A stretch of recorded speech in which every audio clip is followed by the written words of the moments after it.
Prime Minister Laga, no Chango Hek Changya Ponateva. Physically, Changa Pumchi, Equi, Madu, Mamanga, precaution ka mai lokakani adubu PKS ledaga sembi ani no chango ko do habdi ya adubu PKS law thoraga hairi ba kanglup ani siang ying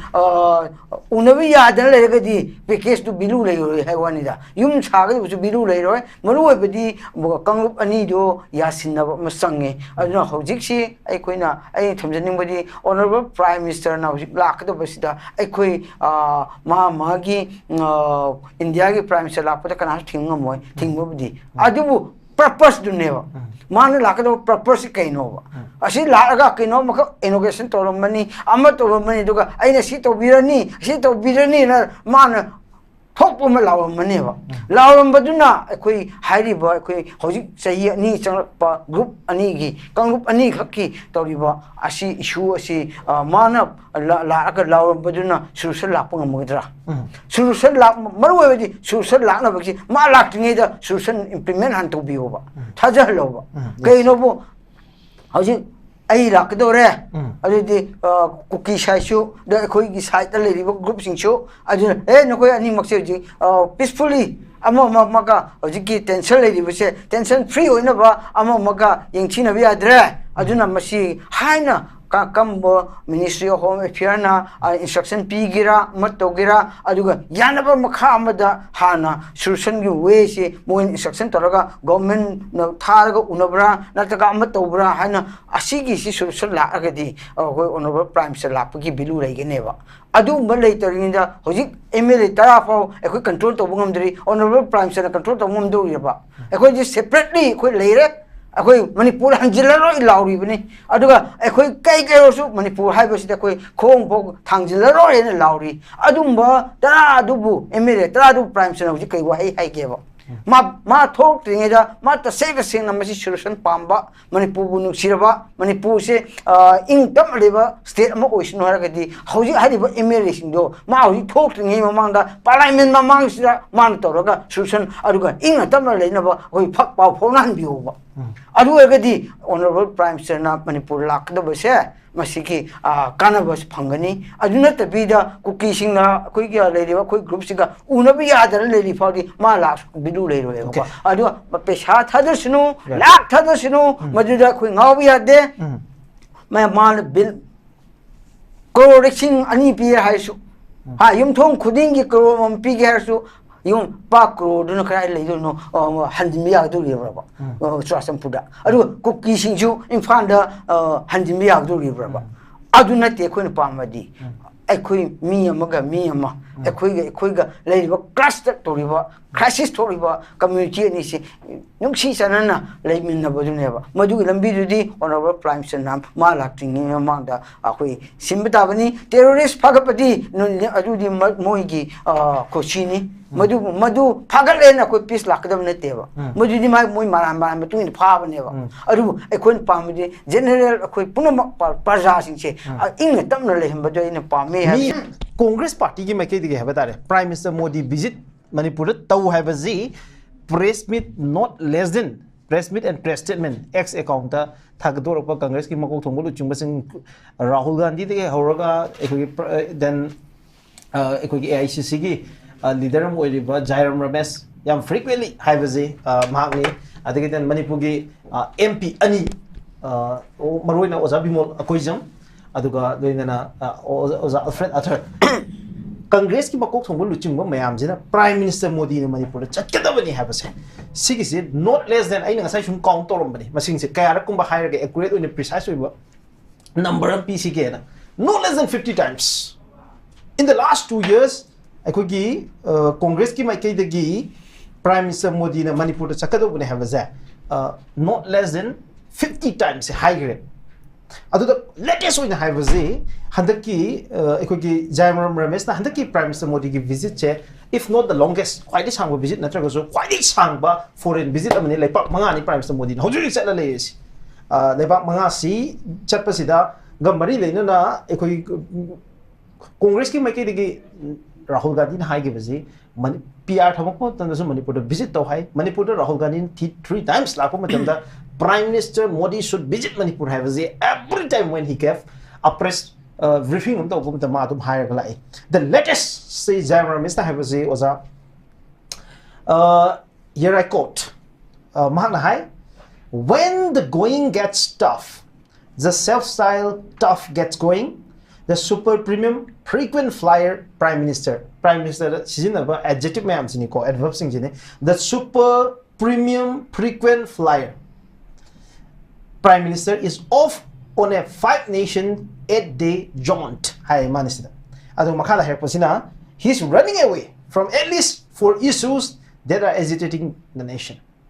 India ke khwai chaw maru iba issue mari se hundu omaga ma se chain ki bani hai issue number 1 se sida hai baje number 1 je ni wayam sida hai baje Manipur which he has not visited ever since the double engine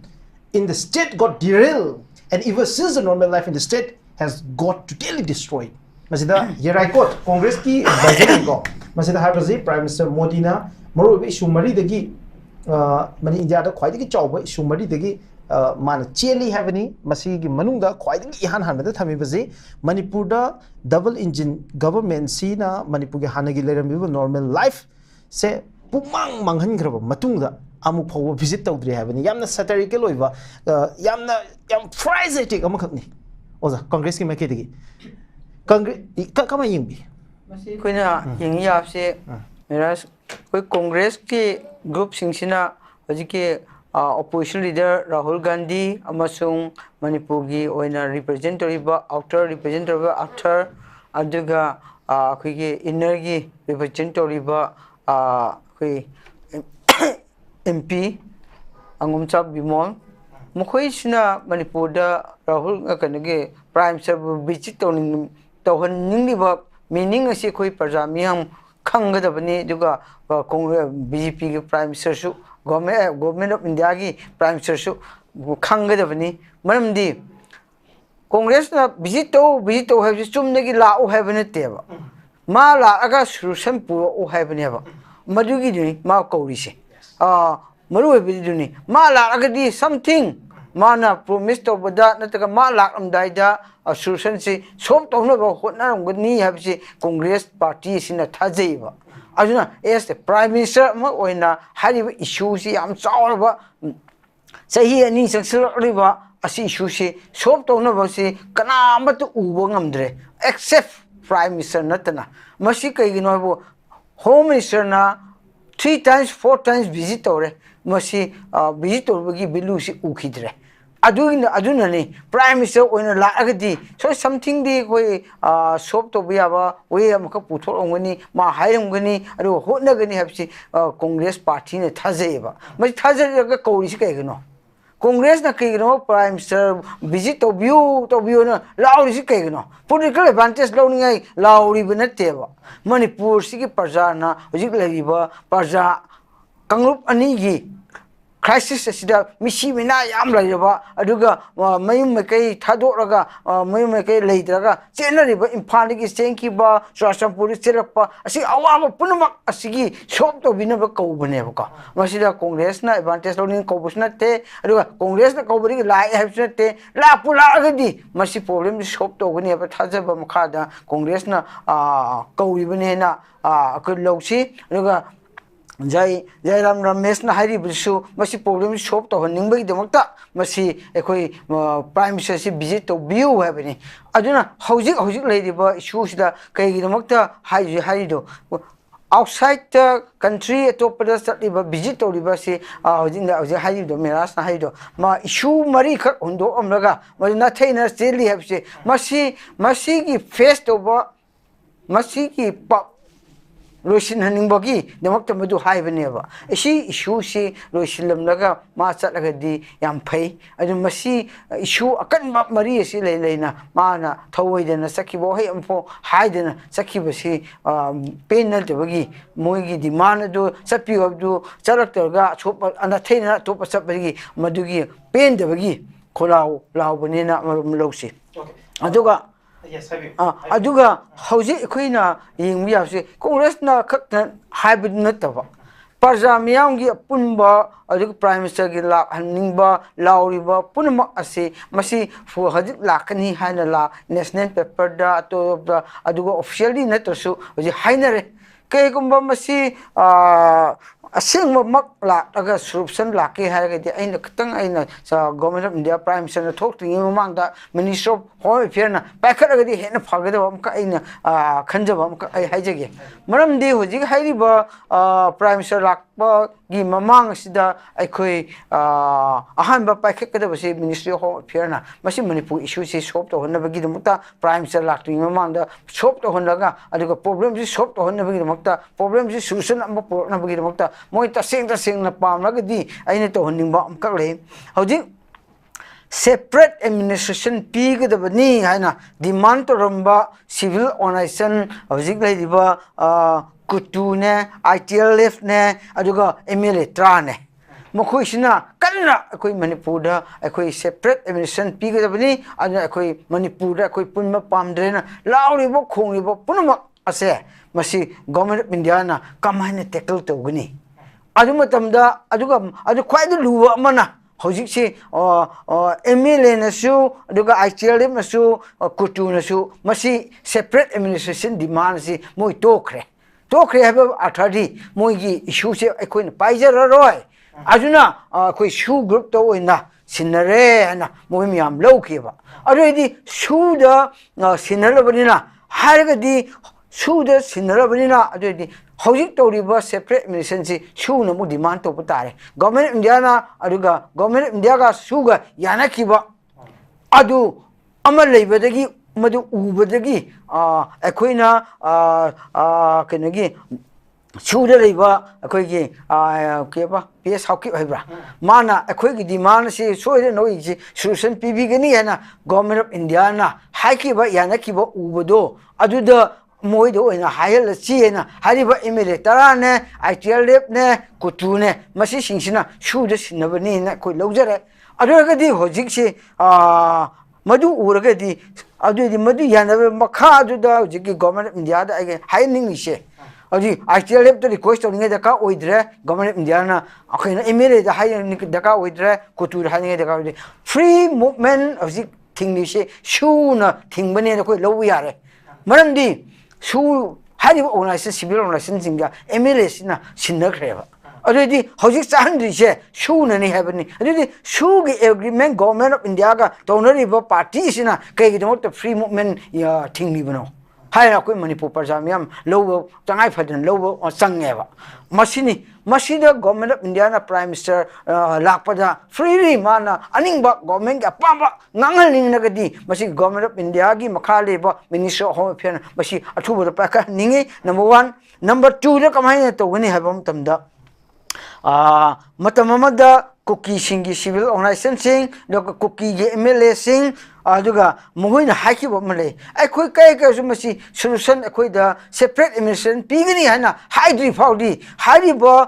community hoji metai community ge MLA aduga civil organization sing ga khoi phamina ro ena haire aduga di hari ba Prime Minister na Manipur lakada bo oragadi masi Minister of Home Affairs na masi gumalagadi yara roy adu edi hariba metai ga MLA miam aduga ki metai MLA miam siga punna mu pamnaraga masi Prime Minister ga pamba si re aduna no koi pun de ya de Minister Home Affairs na achu mo madam Prime Minister visit to ding among da pamnaraga 60s MLA si pamnaraga home mission yauraga masi solution proper number 1 adu matungda akoigi hojiki isina maitai singi group siga hojik civil organization sisu masi koraga no kai kai roso akoi ingna tamla leminara patare auna kai kai roso koi separate administration ase akoi government of India gi makha da koi nijarabani ado piba de khang de koi ingna tamla leminara siko aina civil organization sing ani issue Ministry of Home Affairs na list la ko no instip toroga umuk phamina masangi wa prime se mamangda aduga ahum subudana kamaina to gni habo masi prime minister na lapada bilu rehensi haragadi hariba infandegi cookie singna senkiba mayum makai thador senkiba aduga maitai singisu Chulalongpurda mayum maikai thugai biraga senkiwa asigi anigi se koi sinau maitai singsu prime minister lapada solution pur ani haira thajaba taragadi akhoi kuki singna mayum maikai thadok sakkiba miyam ase akhoi imphal halak piro haiba wahi si hanna number 1 number 2 na kuki singsu kai su Chulalongpurda khoi sakkiba maitai singse sigi issue misunderstanding gi thok sakkiba mayum maikai leitoba singse hanjillaga mayum maikai leitoba singdo moga sagapada khoi su ying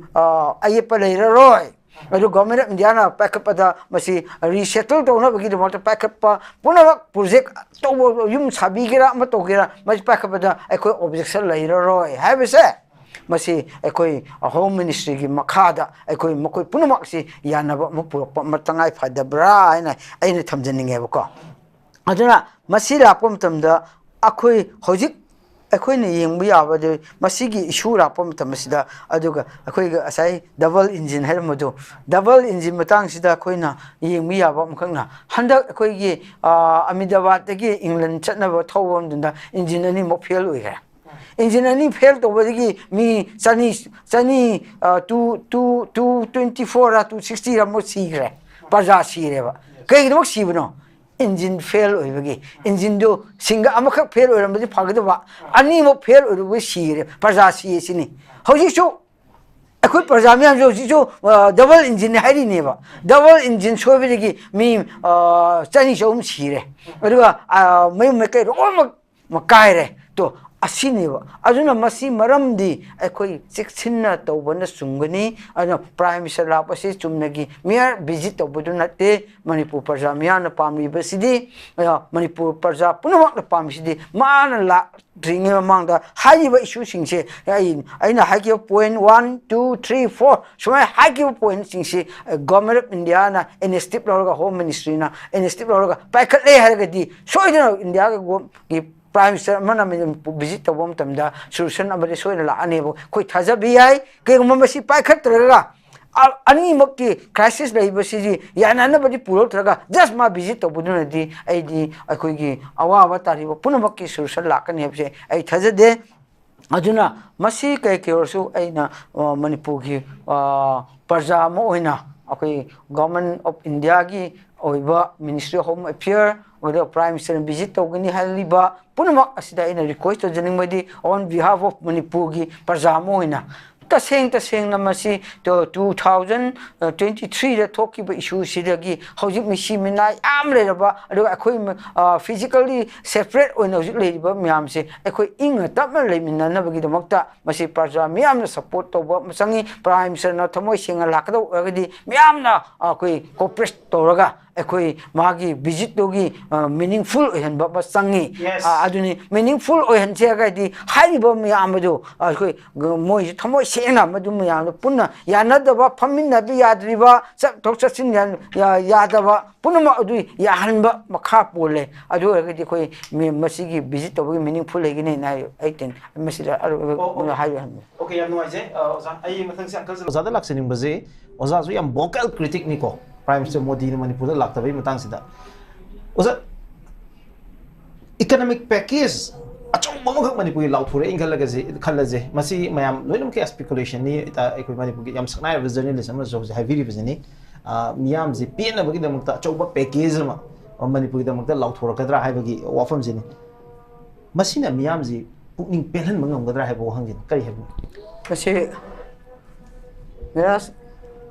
asigi Manipur gi issue se hoji yam line ni logi adabani hoji ki sei ani sangsilak pa hinjilak issue ase akoi in Manipur north east kakna de Indian national level da international level da focus to hobni masti kamai to bono bu hariba common class thoiba adu foreigner gi issue de sangsilak gi issue da international gi issue yaw hobni chahi ani masi chahi ani se sangsilak ba asumba leiba matamsda akoi hoji hariba miyam gi apambadi kaino haina bun tamda Manipur riba parja sina pamisi chahi ni se henjilapa asida solve to no problem solve to have si de hoji akoi physically separate leiba separate leire koi se hojiki group ani se ajuna ekhoiga mohoiga asida separate oire masi issue si separate oi basi amat lakna ba ha hona ba matamda hoji honorable prime minister na under lakni khokni mayam politicians ju harabu yongani aduga politician prime minister bu ngaujo ba prime minister bu nusi jaba singchu lahaning bari yawngani adubu ai kai gi point of view ready masi ekoi prime minister la aga masida kamana kai haigi da bono अरे मिसम होजिकी पिकेस लाउबदुना मणिपुर की प्रजा मियाम ना पेंगदम नते ना आइने थमजगे मरमदी पिकेस न होजि पिकेस नतेबा क्रोर सिंग हो पिरगसु होजिकी solution अदुदी लेइत्रदी बुरी पिकेस तो अरेम बताने बको अदुना होजि मरु ओबदी मणिपुर के होजि मणिपुर प्रजा पुनमक ना पामबदी अदुगा आईडीपीएस ता लेरिबा प्रजा मियाम अदुगा मी चनी चौम सिख्रबा अदु इमुंग मनुंग पावनिबा असिदि फानगुमना इंगना तपना लेबदुनी अदुना मदु इंगना तपना लेगदबदुदा हंदक प्राइम मिनिस्टर लापियाय अदुबु लाक्तबुसियाय अदुबु लाकनी हारगदि मसिकी प्राइम मिनिस्टर मना लाकम मतमजा कइना अखोय उबियाय अदुबो होजि खोइना पैकेज थदगदबा अमा तौदबदा मदुदा ngaud लेगदि ऑनरेबल प्राइम मिनिस्टर सी हम लाइन मणिपुर लाखिने बको अदु पैकेज पिदि मोदि यानी मेसी मिना दो खोइ कनो तौदरसु शॉप तौबिदरसु एक फिजिकली सेपरेट ओइलेबा दुगा हाईवे द खोइ अमगा मगा कम मनी सि चटप यादन लेगसु चंगसिलगा नोइगे सिगी आईडीपीएस सिंग चंग यादब सिंगी होजिकी मणिपुर के होजिकी चीफ सेक्रेटरी सु हाइदि डिसेंबर सुइदा मसी हंजिन हलनी का हाइना सुम हाइरी को अनबल कनो जो खैगे मणिपुर के चीफ सेक्रेटरी सो अरेदि हौजिक डिसेंबर मनु जो कमाइना मा आईडीपीएस लेदिबा म्याम 60000 मुकसे एग्जांपल मक पिजेगेबा चुराचंदपुर जी विलेज 19 मुक खो डिमेज तोखरे लोन मक लेत्रे ग्राउंड ओन ओनथोखरे अरेदि मुखै डिसेंबर मनु कमाइना दिदो जंग चिन हनब ngangudoribनो अदुगा मसी ऑनरेबल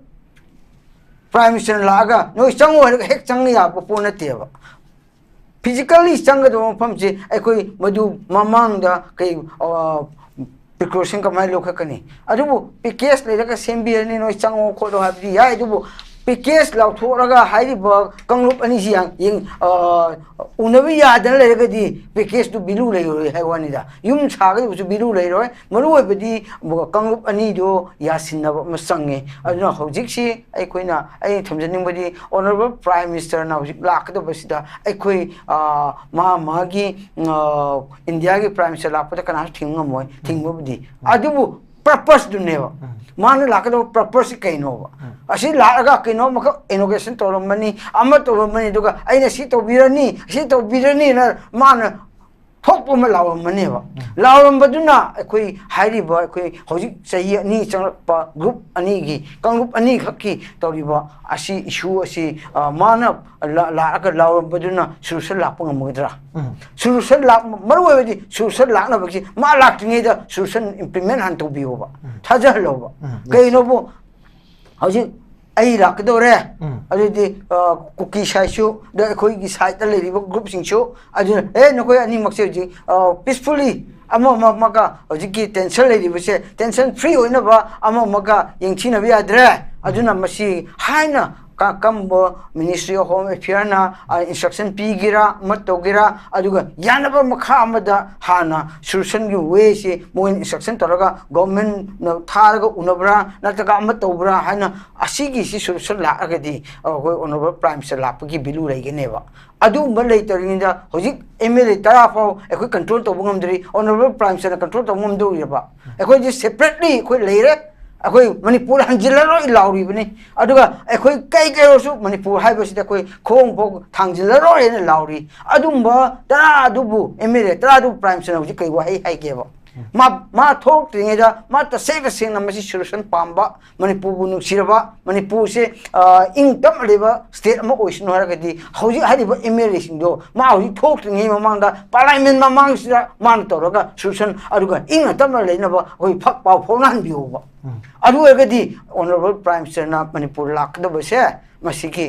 कानबस फंगनी अदुना तबीदा कुकी सिंगना कोई क्या लेरिबा कोई ग्रुप सिगा उनबि यादर लेरि फागी मा लाख बिदु लेरोय अदु पेशा थादसनु लाख थादसनु मजुदा कोई ngawi यादे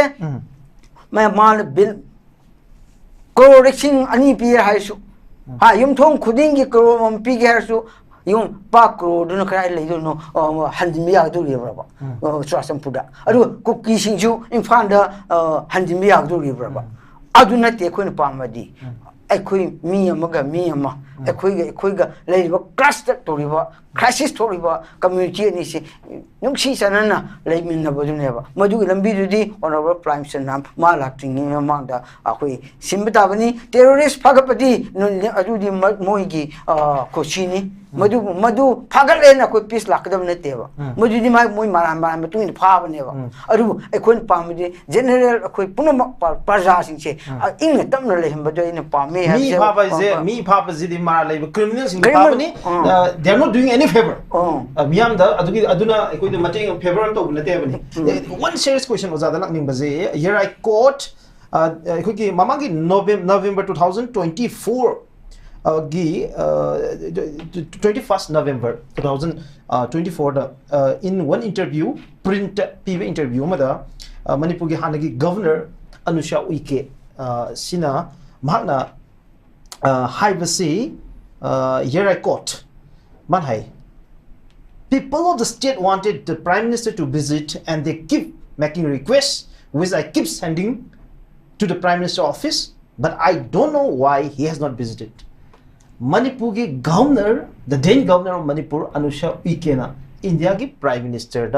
Prime Minister office repeated times. Hanjin Prime Minister se Manipur Lakpino gidam to request to have. But Governor Masan Haibaneva.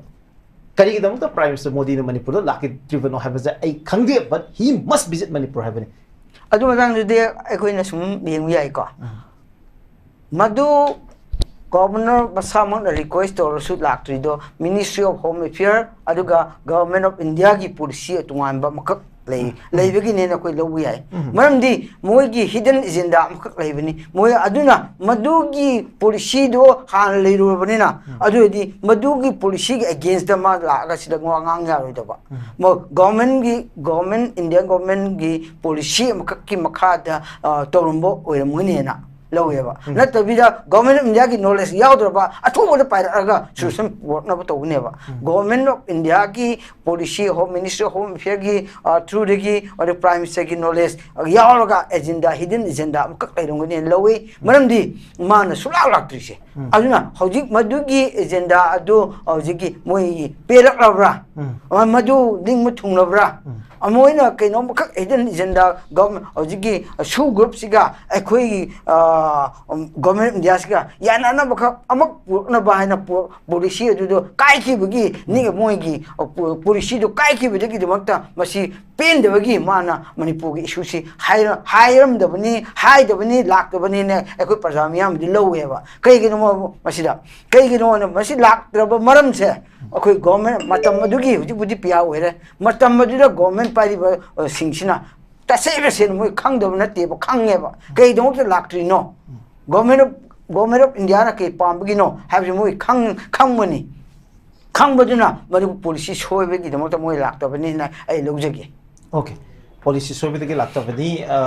yam Fazana Tambi, often Zinja. I mean, Shugi Matungin, Quigi Manipuda, or Jigliva, a new government formation, Matan, they can't point. I'm doing it. Masi, new government formation over the Jiki, Kanglup Naiva, or group. Pijam labor. Ajuna, Moy, and Anobo government Lapada, leadership key crisis, some sound later. Ajuna, Masiki crisis labor the gay, Mohi Amagamaga crisis to Manabangam the Bagi, Moina, Apunba, Kola, Minari music. Pumbingam dre, Adobo, Kola,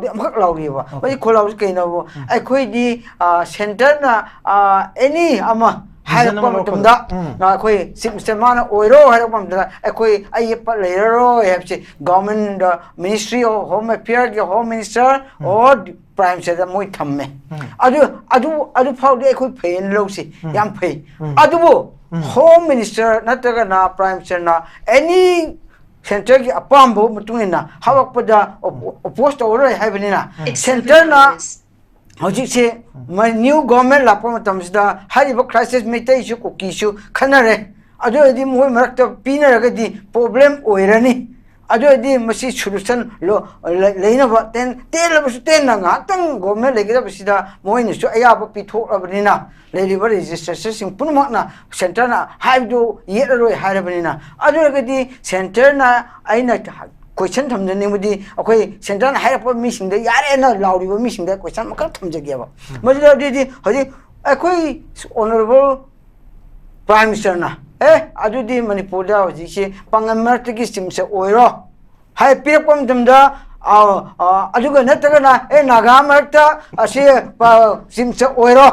ꯍꯥꯏꯔꯛꯑꯒꯗꯤ ꯍꯥꯏꯔꯤꯕ ꯑꯩꯈꯣꯏ ꯑꯃꯠꯇ ꯑꯣꯏꯔꯦ ꯍꯥꯏꯔꯤꯕ ꯃꯤꯁꯤ ꯃꯈꯣꯟ ꯊꯣꯛꯑꯔꯣꯏꯗꯕ꯭ꯔꯥ ꯑꯄꯣꯁ ꯇꯧꯔꯣꯏꯗꯕ꯭ꯔꯥ ꯃꯗꯨꯁꯨ ꯑꯃꯨꯛ ꯗꯔꯀꯥꯔ ꯑꯣꯏꯌꯦꯕ ꯑꯗꯨꯒ ꯑꯩꯈꯣꯏ ꯍꯧꯖꯤꯛ ꯁꯦꯟꯇꯔꯅ ꯑꯦꯅꯤ ꯄꯤꯛꯑꯞ ꯇꯧꯕꯗ ꯑꯩꯈꯣꯏ ꯃꯈꯣꯟ ꯊꯣꯛꯑꯔꯣꯏ ꯍꯥꯏꯔꯤꯁꯦ ꯑꯣꯡꯂꯤ ꯃꯩꯇꯩ ꯈꯛꯇꯗꯒ ꯎꯔꯤꯕ꯭ꯔꯥ ꯃꯩꯇꯩ ꯈꯛꯇꯗ ꯈꯜꯂꯛꯑꯗꯤ ꯏꯌꯥ ꯌꯥꯔꯦ ꯍꯥꯏꯕ꯭ꯔꯥ नत्रगा अतोप पंगन नत्रगा नागादा खलगदी सेंटर खलदी मदि यारो हेन मो पोस्ट तोगदब्रा अदुसु तसेंग थंबिओबा अदुना तबरी अदुना तबिदम मैतै मरकदा या यारे हाबि नतबा अदु मैतै मरक खंगेन सेंटर नौजि अइने ताबदि अइना लालमु सियाय मै खोय मरकसु ग्रुप अहुम थोपनिना प्रॉब्लम थोए अदुदि मोहनसु यारबनिना अखोय या यारे सेंटर ना हाबक चिमस्टर सी ओइरो लीडर ओइरो हाइन पिरक मतमदा अखोय अयप लेरो हाबिना पंगन नत्रगना नागाद पिकअप तोहनी हाबसी कादबसु नते हाइनरी लापियाय लाक्तबियाय दु हाइदे हाइनरेबा कइनो मैतै मरकसु ग्रुप अहुम थोए अदुना सिदि कई केरोसु crisis su lai bina mai tai ga ki su lai bina pangan natraga nagado ina prime minister na habrak pata di akhoi yarani habesu masi su haibi oba asini ajuna tabra atopa da khalak pam danda yar oppose tor pata ga di aju emire khakta natna civil organization sing pau khola mo thok kada ma leba ajuna ni asi kumba oibi yaba oidabi yadaba singse mayam da panglau la bu fatte ajuna asing ba thamoi de asing ba lebudo toksinaba nataba thamoi de toksinabi yadigo chin de toksinaba ngangsu thamoi de toksinabi yadabani na thamoi su yauna toksinadaba adu oragadi center na any nagao area mitai area koki area ana pangan area khanam tanda wa ngangna roiseba ayaba pitholabani